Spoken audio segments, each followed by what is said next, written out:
با یاد و نام خدا خوش آمدیم به یکی دیگر از ویدیوهای آموزشی ثبت صدا. در این ویدیو میخواین برای عزیزایی که برای اولین بار دوست دارن در ادوبی آدیشن صدای ثبت کنن و رکورد بسازن معلومات ارائه کنیم. در قدم اول زمانی که برنامه باز شد نیاز است که از طریق گزینه فایل، نیو، آدیو فایل یا کنترل شیفت ان که شارتکت از روی کیبورد میشه که انجام داد. از این مسیر ما فایل خود را شروع کنین و نام برای ایجاد کنین. خب با باز شدن پنجره جدید نام فایل خود می نویسیم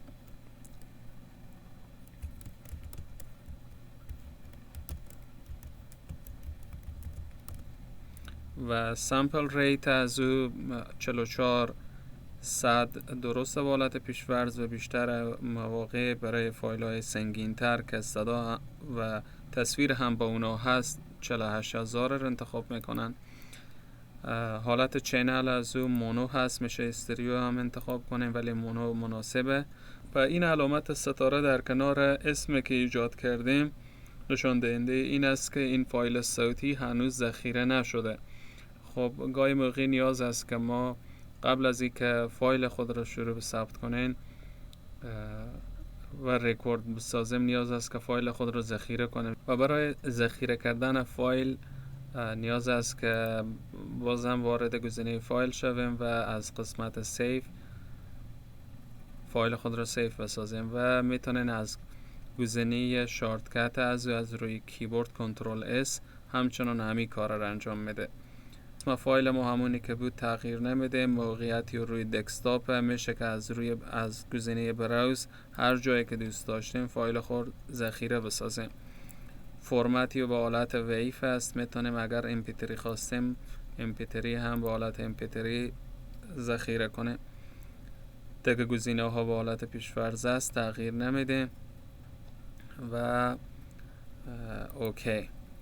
خب برای شروع ثبت صدای خود نیاز داریم که از گزینه دکمه سرخی که در این قسمت پایین استفاده کنیم. که اگر ما از دکمه های شیفت و اسپیس از روی کیبورد استفاده کنیم بازم میشه که شروع به ثبت فایل صوتی خود بسازیم. شما میبینید که من از دکمه شیفت اسپیس استفاده کردم و فعلا فایل صوتی ما در حال ثبت شدن یا رکورد است. همچنان در کنار دکمه اسپیس از روی کیبورد میشه که از این گزینه‌ای که در این قسمت به نام استاپ هست میشه که استفاده کنیم و فایل صوتی خود را متوقف بسازیم. فایل متوقف شد و برای ثبت مجدد صدا میشه که بازم دوباره از دکمه شیفت اسپیس استفاده کرده و ادامه بدیم به ثبت صدای خود.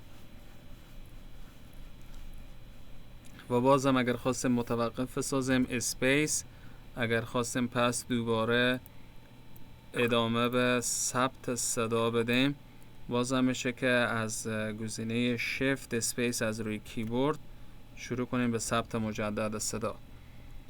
خب دوستای عزیز این بود ویدیو امروز. تا ویدیو بعد خدایا را نگهدارتان.